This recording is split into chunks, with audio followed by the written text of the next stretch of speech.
Drawings का मतलब क्या होता है, जब हम अपने कैपिटल में से, कैपिटल किसने इन्वेस्ट कर रखा है, पार्टनर्स ने इन्वेस्ट कर रखा है, तो जो पार्टनर्स ने पैसा लगा रखा है बिजनेस में, उसमें से वो कुछ पैसा विथड्रॉ कर लेगा।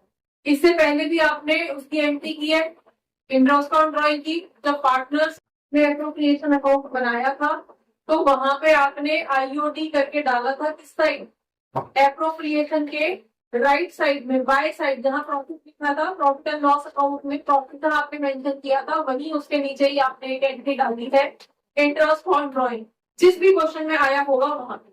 ठीक है, तो अभी तक आपको जो इंटरेस्ट ऑन ड्रॉइंग की वैल्यू दे रखी थी वो स्पेसिफिक वैल्यू दे रखी थी कि इंटरेस्ट ऑन ड्रॉइंग 5,000 है, इंटरेस्ट ऑन ड्रॉइंग इतना है, इस तरह से करके आपको या तो डायरेक्ट वैल्यू दे रखी थी या फिर आपको सिंपली बोला था कि इतना अमाउंट पार्टनर ने विड्रॉ किया है और उसका 10% जो है आईओटी चार्ज होगा या 5% चार्ज होगा, तो आपको वहां पे सिर्फ एक सिंगल वैल्यू दे रखी थी इंटरेस्ट, मतलब जिसपे आपको इंटरेस्ट कैलकुलेट करना था उसकी आपको एक सिंगल वैल्यू दे रखी थी कि उसने एक ही बार विड्रॉ किया है, या 5,000 सपोज उसने एक ही बार विड्रॉ किया है, 10,000 एक ही बार विड्रॉ किया है, या उस पर्टिकुलर डेट को किया है, तो आप इजीली कैलकुलेट कर पा रहे थे। अगर डेट दी है तो डेट से जितने भी मंथ्स बन रहे थे उसके अकॉर्डिंग कैलकुलेशन कर दी थी, और अगर डेट नहीं दी है तो आपने 6 मंथ्स के अकॉर्डिंग आईओडी कैलकुलेट कर दिया था। ठीक है, अब हम यहाँ पे आईओडी कैलकुलेट करना सीखेंगे कि आईओडी को किस तरह से कैलकुलेट किया जाता है। तो हमारे पास अगर हम ड्राइंग्स की बात कर रहे हैं, इंटरेस्ट और ड्राइंग की बात कर रहे हैं, तो ड्राइंग सबसे पहले आप समझ लो कि ये होती किस तरह से है। अगर ये ड्राइंग रेगुलर बेसिस पे हो रही हो, रेगुलर बेसिस या फिर इरेगुलर बेसिस, अब इरेगुलर बेसिस जो आपको अभी तक मिला है, एक बार दे दिया, एक पार्टनर ने इतने हजार निकाले, 30,000 रुपए निकाले हैं, जो भी अमाउंट निकाला है उसका एक जो भी डेट दे रखी है, नहीं दे रखी है तो 6 महीने के अकॉर्डिंग निकाल दिया और रेट दे दिया। इरेगुलर का मतलब है कि कभी किसी पार्टनर ने एक बार पैसा निकाल लिया साल में, किसी भी मंथ में 2 बार निकाल लिया, मतलब जरूरी नहीं है कि एक रेगुलर पीरियड पे उसने ड्रॉइंग की है। ठीक है, तो जब हमें इस तरह की कोई भी डेट नहीं दी गई है, एक बार पैसा निकाला जा रहा है, 2 बार पैसा निकाला जा रहा है, किसी स्पेसिफिक पैटर्न से नहीं निकाला जा रहा है, तो उसको हम बोलते हैं इरेगुलर ड्रॉइंग। इरेगुलर ड्रॉइंग जब भी आपको जो भी डेट दी जाए उस डेट के अकॉर्डिंग आप कैलकुलेट कर लो। यहां तक तो किसी को इश्यू नहीं है। इरेगुलर में पॉइंट आता है कि अगर ये ही ड्रॉइंग रेगुलर बेसिस में रूटीन में की जाएगी तो किस तरह से होगी कैलकुलेट होगा। रूटीन में कैसे होगी, जैसे हर मंथ पैसा जो भी विड्रॉ कर रहा है पार्टनर, हर क्वार्टर में विड्रॉ कर रहा है, हर 6 महीने में विड्रॉ कर रहा है, तो एक सेम टाइम पीरियड के गैप में वो सेम अमाउंट अगर विड्रॉ करता है तो उसको हम बोलते हैं रेगुलर बेसिस। ठीक है, ड्रॉइंग और रेगुलर बेसिस। अब दोनों की कैलकुलेशन में यहाँ पे डिफरेंस आ जाएगा। जब हमने इसका इंटरेस्ट कैलकुलेट किया था तो हमने क्या क्या अमाउंट डाला था, जो भी उसने विड्रॉ किया, जो भी उसने ड्रॉइंग की है, इनटू रेट अपॉन 100, इनटू आपके पास यहाँ पे जो भी टाइम है, जितने भी मंथ्स के लिए था, जितने भी मंथ्स के लिए था, 5 मंथ्स के लिए अगर इंटरेस्ट लगाना है, दिसंबर अगर उसने 1 दिसंबर को निकाला है तो 4 महीने बचते हैं, दिसंबर, जनवरी, फरवरी, मार्च, तो 4 महीने के अकॉर्डिंग कैलकुलेट कर देंगे एक बार। लेकिन यहाँ पे अगर वो एवरी मंथ निकाल रहा है तो एवरी मंथ के लिए क्या मतलब हो गया, एक बार सपोज हम बोल रहे हैं कि वो एवरी मंथ फर्स्ट 10,000 रुपए विड्रॉ कर लेता है, हर महीने निकाल लेता है, तो इसका क्या मतलब हो गया कि जब अप्रैल फाइनेंशियल ईयर स्टार्ट हुआ तब उसने निकाल लिए 10,000, फिर जैसे ही मई स्टार्ट हुआ, नेक्स्ट मंथ स्टार्ट हुआ, उसने फिर से 10,000 निकाल लिए, जैसे ही फिर जून स्टार्ट हुआ उसने फिर से निकाल लिए, जुलाई स्टार्ट हुआ फिर से निकाल लिए, जैसे ही 1 तारीख आती है वो अपना पैसा विड्रॉ कर लेता है। ठीक है, तो रेगुलर का मतलब तो यही हो गया कि हर महीने के गैप पे वो जैसे ही 1 तारीख आती है वो पैसा विड्रॉ कर लेता है। तो ऐसे केस में इस तरह की ड्रॉइंग को बोला जाता है रेगुलर ड्रॉइंग। अब ये महीने के मंथ के बिगिनिंग में हो सकती है, मंथ के मिड में हो सकती है, हर 15 तारीख को वो पैसे विड्रॉ कर लेता है, मंथ के एंड में हो सकती है कि हर 30 तारीख को वो पैसे विड्रॉ कर लेता है। तो इस तरह की जब रेगुलरिटी है तो उसको हम रेगुलर बेसिस बोलते हैं ड्राइंग के। और जब हम रेगुलर बेसिस के लिए आईओडी कैलकुलेट करते हैं तो हमारा जो फॉर्मूला होता है आईओडी, जो भी हमारी ड्राइंग कर रहा है तो टोटल ड्राइंग सबसे बड़ी चीज जहां पे आप लोग मिस्टेक करते हो। हम बोल रहे हैं 10,000 रुपए को हर महीने विड्रॉ कर रहा है, 10,000 रुपए, तो टोटल ड्राइंग उसकी 10,000 नहीं है। टोटल ड्राइंग का मतलब हो गया हर महीने अगर 10,000 रुपए निकाल रहा है तो 1,20,000 रुपए, 120 हो गया ना, 1,20,000 रुपए उसकी टोटल ड्राइंग होगी। तो यहाँ पे हम लिखेंगे टोटल ड्राइंग इनटू जो भी आईओटी का रेट आपको दिया जाएगा वो रेट आप डालोगे 10%, 5%, जिस भी रेट से आपसे चार्ज करने के लिए बोला जाएगा, इनटू यहाँ पे आ जाएगा average period upon profit, average period. अब जैसे हमने बोला कि वो हर महीने की 1 तारीख को या हर महीने की 15 तारीख को निकाल, ठीक है, तो क्या आप 12 बार उसको कैलकुलेट करोगे? 12 बार निकालोगे फिर जाके एक वैल्यू आएगी, क्वेश्चन है 1 नंबर का, और उसमें 12 बार कैलकुलेशन करोगे तब उनको ऐड करके बताओगे कि मतलब इसकी टोटल ड्राइंग का इंटरेस्ट जो है इतना बनता है। इलॉजिकल है। तो उसके लिए जो फॉर्मूला यूज होता है दैट इज एवरेज पीरियड, ठीक है। तो पॉइंट आता है इस एवरेज पीरियड को कैसे निकालना। तो एवरेज पीरियड किस तरह से निकाला जाता है उसको हम यहाँ पे कर रहे हैं कि पार्टनर जो है वो या तो मंथली बेसिस पे पैसा विड्रॉ करता है, ठीक है, या वो क्वार्टरली बेसिस पे पैसा विड्रॉ करता है, या फिर मंथली बेसिस पे तो करता है बट 6 मंथ्स के लिए करता है ओनली, ठीक है। क्योंकि जरूरी नहीं है कि वो हर महीने जो है पूरे साल 12 महीने तक वो हर महीने 1 तारीख को पैसे निकाल देगा, ऐसा जरूरी नहीं है, ठीक है। ऐसा भी जरूरी नहीं है कि वो जो है हर क्वार्टर में जो है जैसे ही क्वार्टर का मिड आता है हर क्वार्टर में निकाल देगा, जरूरी नहीं है। ऐसा भी हो सकता है कि वो सिर्फ 6 महीने तक निकाले, पूरे साल ना निकाले, ठीक है। तो उसकी कैलकुलेशन को यहाँ पे करना है। अब तीनों ही केस में जो भी हमारा पीरियड है, मंथ है, क्वार्टर है या 6 मंथ्स है, तीनों ही केस में या बिगिनिंग में निकाल सकता है या वो उसके मिड में निकाल सकता है या फिर वो उसके एंड में निकाल सकता है। तो हम मंथ अगर 30 डेज का कैलकुलेट करते हैं तो बिगिनिंग को हम फर्स्ट मान लेते हैं, हर महीने की 1 तारीख, ठीक है। मिड को हम 15 तारीख मान लेते हैं, हर महीने की 15 तारीख को निकालता है, और अगर एंड है तो एंड को हम 30 मान ले सकते हैं, ठीक है। आपकी इजी डन। अब अगर हमारे पास ये मंथली बेसिस पे पैसा निकाल रहे हैं, हम सबसे पहले इसको कर लेते हैं। तो एवरेज पीरियड जब हम कैलकुलेट करते हैं, एवरेज पीरियड का हमारे पास जो फॉर्मूला होता है, ठीक है, प्लस आप देखो हम मंथली बेसिस पे कैलकुलेट कर रहे हैं, मतलब कि हर महीने की 1 तारीख को वो पैसा विड्रॉ कर लेता है। तो उसने पहली इंस्टॉलमेंट कब निकाली होगी? 1 अप्रैल को। समझ में आ रहा है या नहीं? 1 अप्रैल को निकाली होगी। मंथ ईयर आपका कब से कब तक चल रहा है? अप्रैल से लेके मार्च तक। तो फर्स्ट इंस्टॉलमेंट उसने सपोज 1 अप्रैल को निकाल दी, पहली ड्रॉइंग होती है, हम मान के चल रहे हैं 10,000 रुपए वो हर महीने निकाल देता है, विड्रॉ कर लेता है एक पार्टनर की बात कर रहे हैं। तो ऐसे केस में उसने पहली विड्रॉ कब की है? 1 तारीख को ही कर दिया, जैसे ही फाइनेंशियल ईयर स्टार्ट हुआ 1 अप्रैल को ही उसने विड्रॉ कर दिया पैसा। तो फर्स्ट इंस्टॉलमेंट के बाद कितने मंथ्स बचे हैं? दीदी पूरा अप्रैल पड़ा हुआ है, अप्रैल तो पूरा पड़ा हुआ है ना, अभी फर्स्ट को ही तो निकाल लिया, तो पूरा ही साल पड़ा हुआ है, पूरा अप्रैल पड़ा है, मई, जून, जुलाई, अगस्त, सितंबर, अक्टूबर, नवंबर, दिसंबर, जनवरी, फरवरी, मार्च, पूरे 12 महीने पड़े हैं। क्योंकि अप्रैल की पहली ही तारीख को निकाल लिया तो पूरा अप्रैल भी तो गिनोगे। समझ में आ गया? तो यहाँ पे क्या आ जाएगा? 12 मंथ्स प्लस, अब लास्ट इंस्टॉलमेंट कब करेगा, कब विड्रॉ करेगा?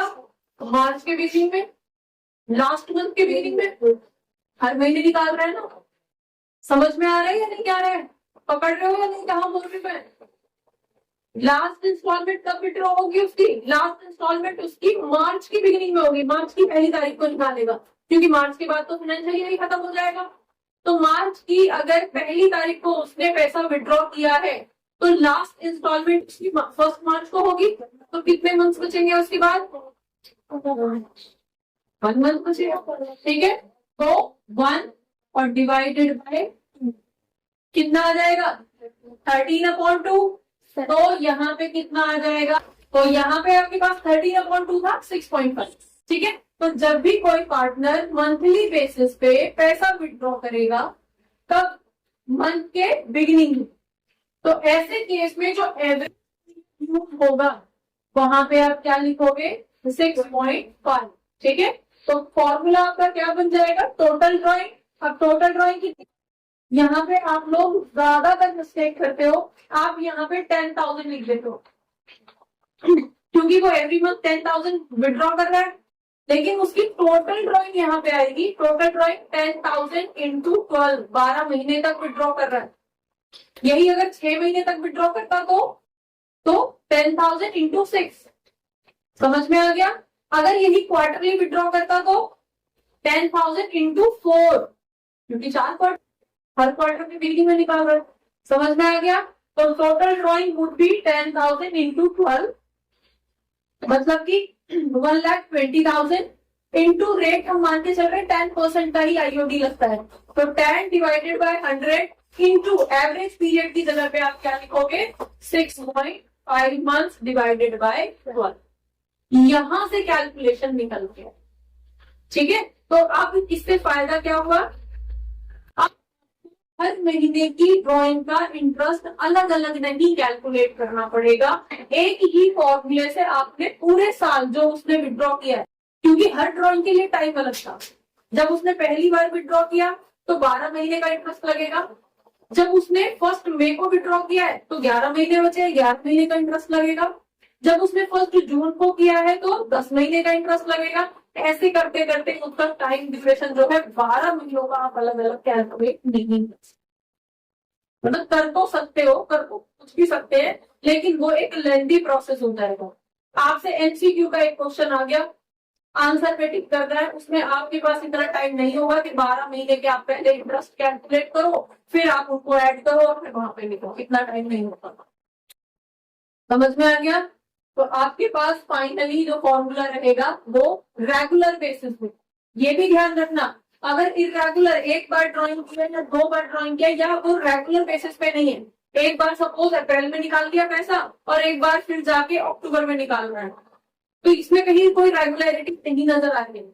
तो ऐसे केस में आप ये वाला फॉर्मूला अप्लाई नहीं करोगे, ये ध्यान रखना है आपको। तो ये फॉर्मूला किसके लिए है?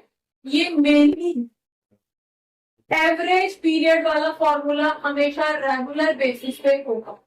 अब रेगुलर बेसिस कुछ भी हो सकता है, रेगुलर बेसिस मंथली बेसिस हो सकता है, क्वार्टरली बेसिस हो सकता है, 6 मंथ के लिए हो सकता है, देन मंथ के बिगिनिंग में हो सकता है, मतलब बिगिनिंग पीरियड में हो सकता है, क्वार्टर के बिगिनिंग में हो सकता है, मिड में हो सकता है और एंड में भी हो सकता है, ठीक है।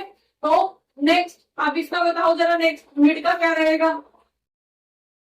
पहला उसने कब निकाला है? पहली ड्राइंग उसने कब की है? 15 अप्रैल को, ठीक है।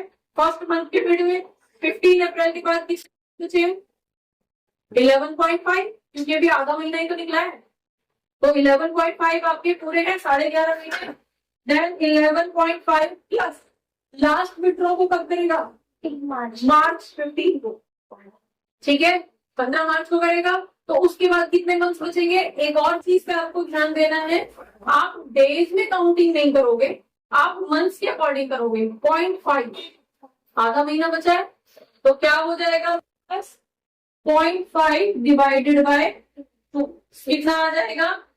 6 मंथ्स आपके लिए यहाँ पे आ जाएगा, ठीक है, डन। अब इसका आप कैलकुलेट करके बताओ जरा, एंड में होगा तो क्या आएगा वैल्यू? अगर मंथ के एंड में कर रहा है तो अगर फर्स्ट मंथ के एंड में करेगा तो 11 महीने बचेंगे, ठीक है, प्लस लास्ट मंथ के एंड में करेगा तो लास्ट मंथ कौन सा होगा? मार्च, और मार्च के एंड में करेगा अगर तो 0 हो जाएगा, एक भी मंथ इसके बाद नहीं बचेगा। तो फिर यहाँ पे क्या आ जाएगा? 0 डिवाइडेड बाय 2, तो यहाँ पे आपके पास आ जाएगा 5.5 मंथ्स। और ये किसकी वैल्यू आ रही है? ये आईओडी नहीं है, ये एवरेज पीरियड है जो कि आईओडी कैलकुलेट करने के लिए यूज किया जाएगा अगर ड्राइंग रेगुलर बेसिस पे हो रही है तो। ठीक है, नेक्स्ट अब आ जाते हैं क्वार्टरली, या पहले मंथ को ही खत्म कर लेते हैं। ठीक है, तो मंथ यहाँ पे हम किसके लिए कर रहे हैं? 6 मंथ्स ओनली, सिर्फ 6 महीने के लिए विड्रॉ हो रहा है।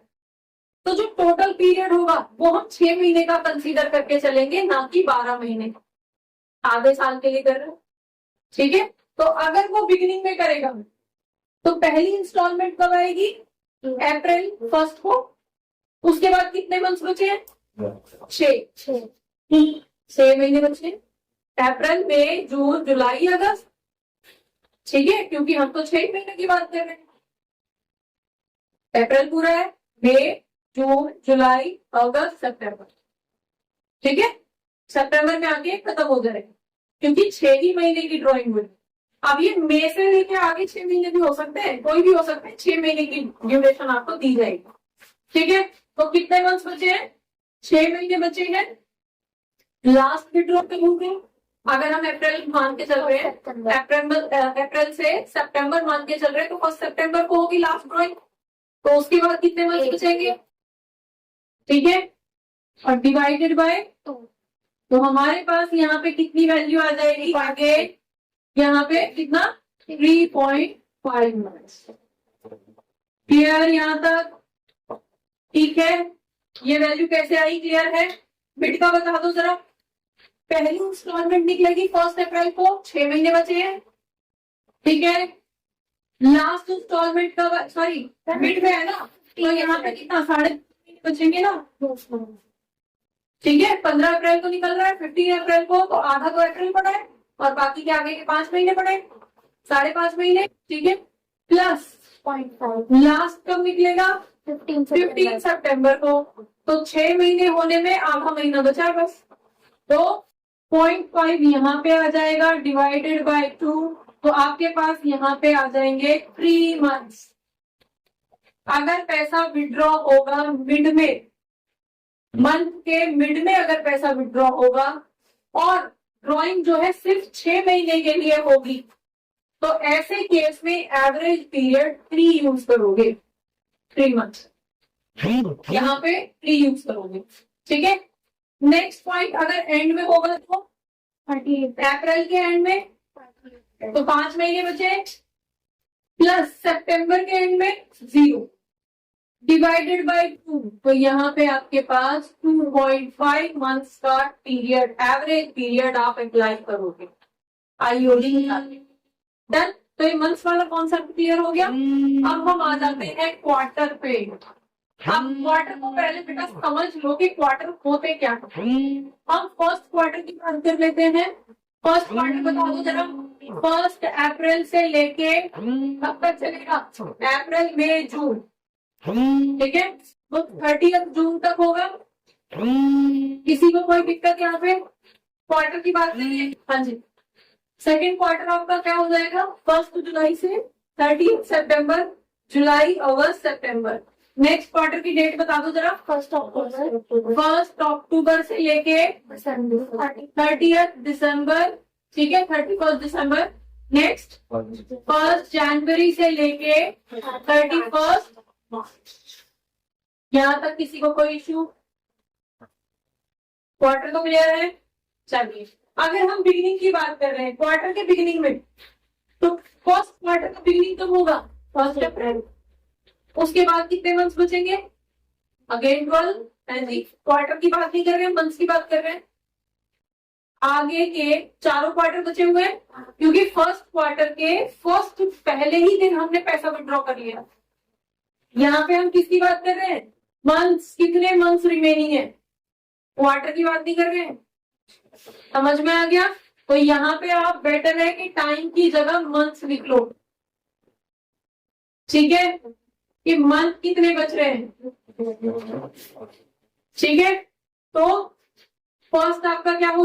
Months remaining of the first instalment, तो अगर हम क्वार्टरली बेसिस पे भी निकाल रहे हैं तो भी कितने महीने बचे?